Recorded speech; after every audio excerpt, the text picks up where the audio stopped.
Halo semuanya, kembali lagi dalam kelas Tomisme. Saya Jeremy Don Agusta dan teman saya Christine Susanto. Kami adalah mahasiswa Fakultas Filsafat Universitas Katolik Widya Mandala, Surabaya. Nah, pada pertemuan kali ini kami akan membahas tentang ensiklik Aeterni Patris dan Neo-Thomisme.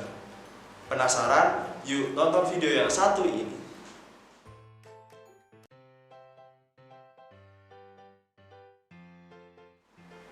Aeterni Patris adalah sebuah ensiklik yang dikeluarkan oleh Paus Leo ke-13 pada tanggal 4 Agustus 1879. Tujuan dikeluarkannya ensiklik ini ialah untuk memulihkan dan membangkitkan filsafat skolastik sebagai filsafat Kristen yang telah jatuh ke dalam bahaya dan kehancuran dari tren modern dalam sekularisme filsafat modern.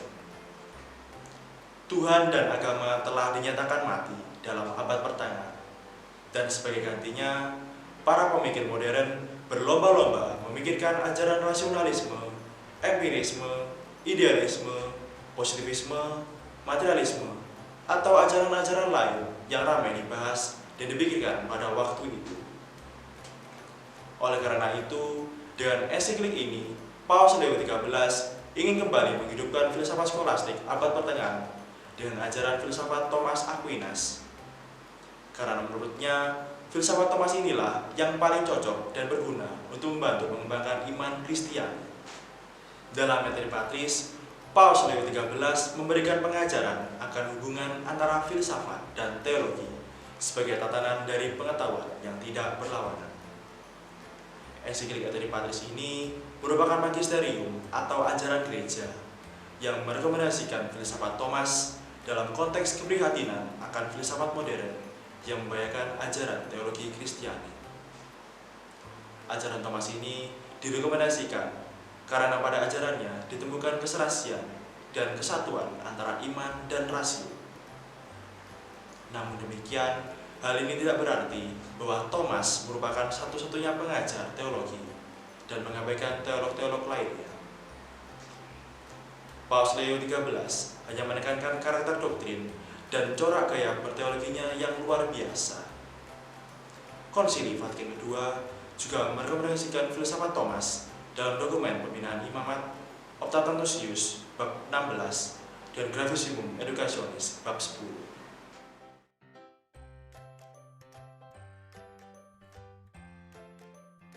Seperti yang kita ketahui bahwa teologi berbeda dengan filsafat.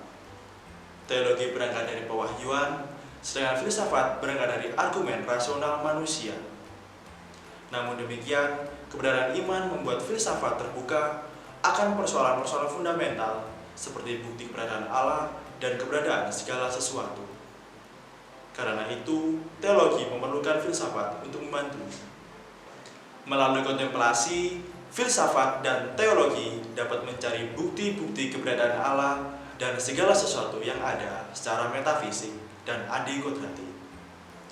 Hal inilah yang menuntut pemikiran kita pada dasar kedalaman filosofis yang ada di balik realitas konkret untuk membantu teologi mengerti makna di balik realitas itu. Hal itu terjadi karena filsafat memiliki kategori-kategori dan sistem-sistem pemikiran yang diklaim mampu menjelaskan apa yang mendasar yang ada di balik realitas konkret dari pengalaman empiris.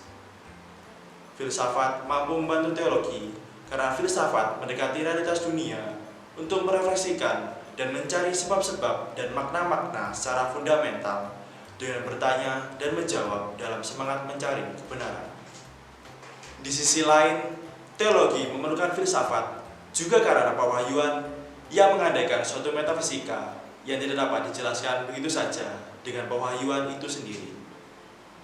Ketidakmampuan teologi dalam menjelaskan pewahyuan dalam ranah metafisika ini membuatnya perlu bantuan dari instrumen filosofis. Teologi juga memerlukan bantuan filsafat untuk mengerti struktur realitas dan alam berpikir manusia di dalam suatu konteks tertentu. Di samping itu, pengajaran dan pengembangan teologi membutuhkan logika supaya dapat diterima dan dipahami secara umum. Filsafat juga memberikan bahasa dan konsep yang cocok untuk mengungkapkan pewahyuan sehingga dapat dimengerti dan tertata dengan rapi. Filsafat juga dapat dipakai untuk mencari kebenaran tentang pribadi manusia sebagai pelaku moral dan bebas yang bergantung pada Allah. Dengan bantuan filsafat, orang harus mengejar tujuan akhirnya dengan memilih antara yang baik atau yang jahat.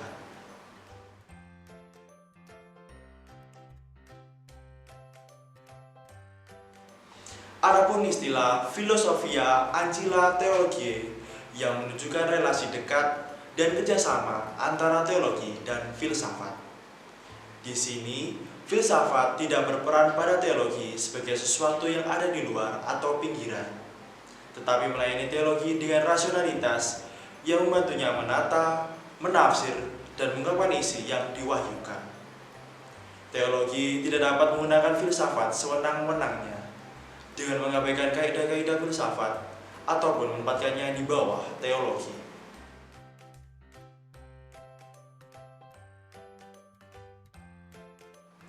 Adanya ensiklik Aeterni Patris ini mendorong munculnya ensiklik Fides et Ratio oleh Paus Yohanes Paulus II. Hal itu terjadi karena ensiklik ini juga berisikan hubungan dan peran antara iman dan filsafat.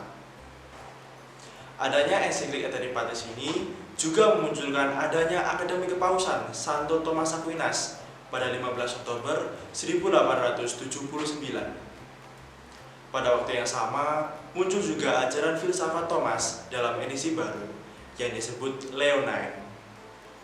Edisi baru inilah yang kemudian menekankan ajaran-ajaran filsafat Thomas supaya diajarkan dalam sekolah-sekolah dan universitas-universitas Katolik, terutama di seminari-seminari dan biara-biara.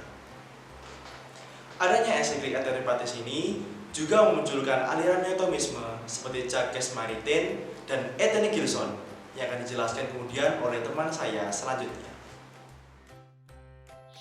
Ya, teman-teman, sekarang saya akan berbicara tentang neotomisme. Pertama, apa itu neotomisme? Neotomisme adalah sebutan lain dari neoskolastisisme atau kebangkitan kembali skolastisisme abad pertengahan dalam teologi dan filsafat Gereja Katolik. Dan gerakan ini dimulai sejak akhir abad ke-19 sampai ke-20 itu yang seru-serunya, dan kemudian sebenarnya berlanjut juga terus sampai sekarang. Dan karya Thomas Aquinas itu yang paling berpengaruh dalam skolastisisme kan, maka menjadi identik bahwa skolastisisme itu sama dengan neotomisme, bahwa neoskolastisisme sama dengan neotomisme, tapi sebenarnya agak berbeda dua hal ini. Karena skolastisisme itu kan tidak hanya tomisme saja, ada filsuf-filsuf lainnya seperti Bonaventura dan lain-lain. Lalu kata neo itu kan artinya baru. Apa yang baru di sini? Pertama, dipelajari kembali dan ditemukan kembali kekayaannya tomisme yang abad pertengahan itu. Jadi bisa ada bermacam-macam interpretasi baru pada neotomisme. Dan kemudian aplikasinya itu juga baru, karena konteks zamannya kan sudah berbeda. Maka bagaimana mengaplikasikan tomisme abad pertengahan itu untuk konteks zaman modern saat ini, untuk menyelesaikan dilema-dilema modern. Nah, tujuan neotomisme seperti yang dikatakan oleh Dion tadi, bahwa ada tujuan di dalam Aeternis Patris itu ya, Aeterni Patris tadi. Ada tujuan apologetik atau membela iman dari serangan pemikiran modern yang kurang cocok dengan doktrin Kristiani. Waktu itu Paus Pius ke-10 pernah bicara bahwa agnostisisme, imanentisisme, relativisme, modernisme adalah sintesis semua bid'ah. Jadi bayangkan betapa pentingnya bahwa neotomisme itu harus muncul ya. Seperti misalnya di Descartes, Kant, Nietzsche, saintisme itu kan kita melihat hal-hal yang memang tidak cocok dengan kebenaran yang diyakini oleh Katolik. Nah, kedua adalah memperjelas relevansi iman Kristiani dalam hidup modern. Untuk membantu umat-umat Kristiani ini dan Romo juga, Suster juga, supaya hidup secara lebih baik supaya bisa menghidupi kekristenannya dalam konteks modern dengan lebih baik. Tapi ini bukan berarti bahwa neotomisme itu menolak semua pemikiran modern, tidak.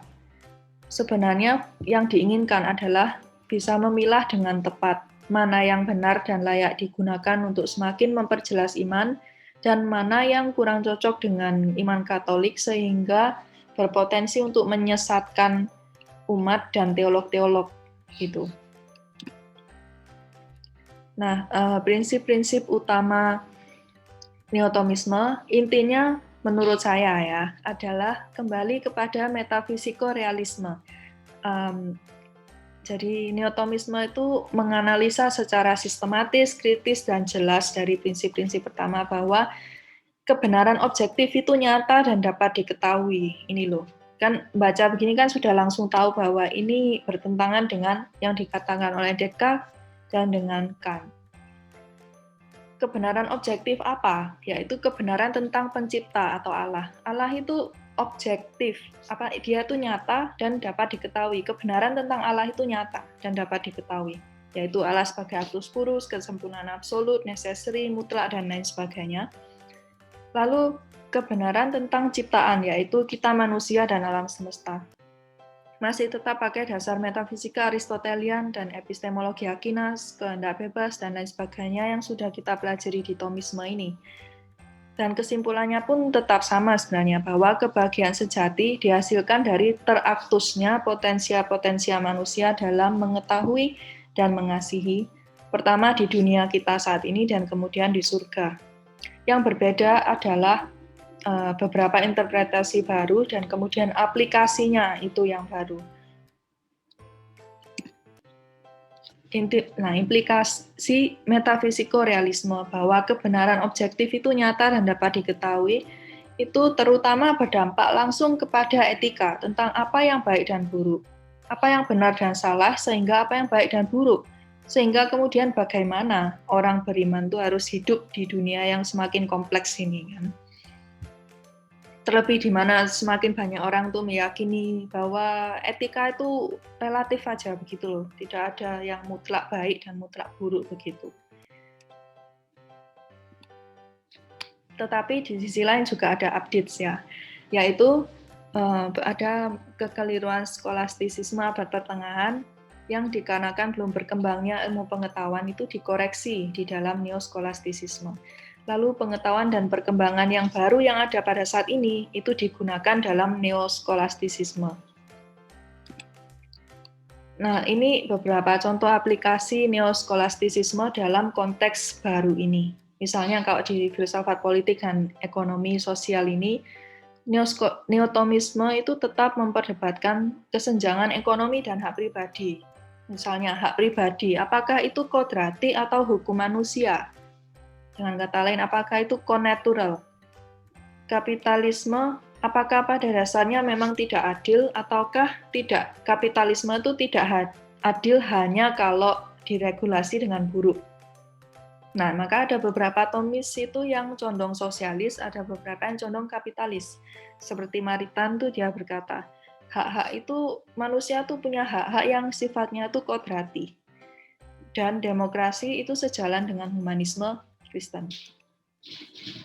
Ada juga dalam estetika misalnya seperti ini, perdebatan tentang bisakah fenomenologi dan neotomisme itu berdialog, atau sebenarnya mereka itu terpisah dan tidak bisa disatukan demikian. Ada yang berkata iya, ada yang berkata tidak. Lalu seperti Maritain dan Gilson ini bicara tentang filsafat seni, di manakah letak seni? Seni itu di mana? Yaitu, jadi ya seru juga sebenarnya. Lalu sikapnya neotomisme terhadap sains itu bagaimana? Sebenarnya ada banyak neotomisme yang terlibat dalam penelitian saintifik. Dan salah satu yang didebatkan oleh Thomisme Spanyol itu adalah apakah katolisitas itu menghambat perkembangan sains. Nah, ini kan karena tujuan-tujuan terhadap Gereja Katolik toh. Jadi makanya kan perlu diluruskan, dan kalau meluruskan tuh harus sistematis dan analisa yang masuk akal dan lain sebagainya, ya kan? Nah, salah satu tokoh yang paling terkenal untuk Neotomisme sebenarnya adalah Etienne Gilson. Dia sangat penting, makanya saya sebutkan di sini. Tapi susahnya adalah saya tidak bisa menemukan ajaran-ajarannya di dalam internet gitu. Ya itu susah. Maka saya hanya bisa memberitahu tentang biografinya, tapi pemikirannya itu saya mencari dan tidak ada. Oke, dia adalah orang Prancis, lahir di tahun 1884, dan dia tesis doktoralnya itu tentang Descartes. Keahliannya adalah meninjau skolastisisme dari perspektif historis. Jadi dia itu memang dosen yang mengajar sejarah filsafat abad pertengahan. Jadi ini mulai mengajar di Sorbonne tahun 1921, lalu di Collège de France 1932, di Toronto, Kanada 1951. Dan dia meninggal tahun 1978. Nah, dia itu sangat produktif. Jadi saya waktu melihat daftar buku dan karya tulisnya itu, dia menulis buku dan juga dia menerjemahkan teks-teks di abad pertengahan. Itu kalau tak hitung tuh ya, saya hitung tuh bisa 50 lebih. Jadi dia itu memang luar biasa. Dan beberapa karya yang terkenal adalah misalnya The Spirit of Medieval Philosophy atau The Unity of Philosophical Experience gitu. Nah, saya tuh berusaha mencari sebenarnya buku-bukunya dia yang penting itu tentang apa di dalam internet tuh, tapi itu pun aja nggak ada begitu loh. Jadi saya bingung, saya ini mau ngomong apa begitu kan. Menurut dia, filsafat itu di masanya pada saat itu menurun. Kenapa? Karena kemanusiaan tuh dimengerti secara dangkal saja, secara biologis saja.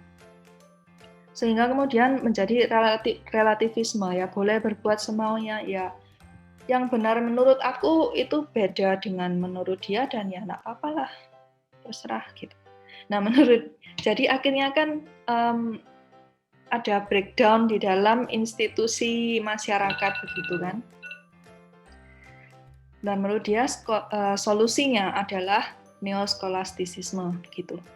Nah kemudian ya ini saya merasa ya bahwa pemikirannya dalam Being and Some Philosophers ini pasti penting.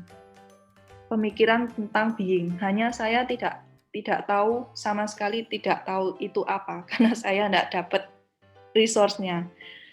Yaitu.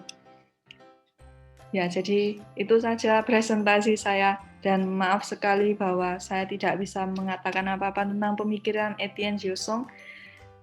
Ya itu, terima kasih teman-teman. Nah, itulah sekilas pemahaman dari ensiklik Anthony Patris dan neotomisme yang dapat kami sampaikan. Bagi teman-teman yang menyampaikan pertanyaan atau komentar, kami persilahkan. Itu saja dari kami. Terima kasih telah menonton video kami. Salam sehat, salam sejahtera.